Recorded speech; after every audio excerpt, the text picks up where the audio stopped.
In this video, I will show you that how to change your username on YouTube channel.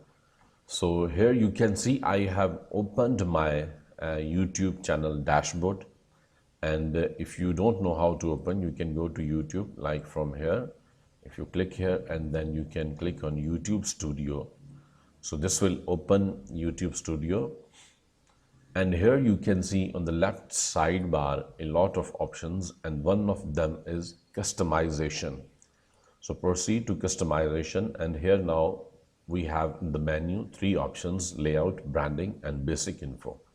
So we will have to proceed to basic info, and here you can see the name of my channel and a lot of other options like description, channel URL, custom URL, a lot of things. So here you can see handle.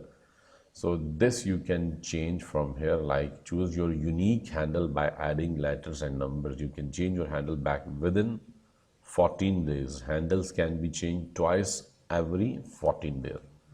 So you can change. So now if we open like youtube.com/@Omar Butt. So see, it's already, and I don't want to change, but I am showing you the method if you want to change the username on YouTube. So this is the method. So what will happen now, you can open youtube.com/@ and along with your username. So this will be a user-friendly URL, and you can share this URL easily with your friends. So please subscribe to my channel and also share this video with your friends who they have channel YouTube and they want to change their username, so they can easily learn and they can change the username on YouTube. Thank you so much once again.